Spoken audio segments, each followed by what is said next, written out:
In this video, I'll be showing you how to create a contact on your Xero accounting software. So right now I have the dashboard open and we'll click on the contacts on the top menu bar and then we'll click on all contacts. Now on the top right corner, you'll click on new contact and then you are supposed to add your contact name. Let's name it ABC and their account number.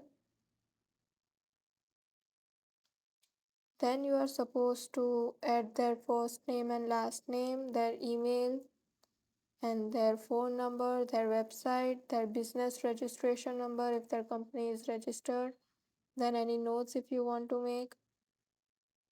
Then you are required to add their address. You can either search for it or you can enter the address manually.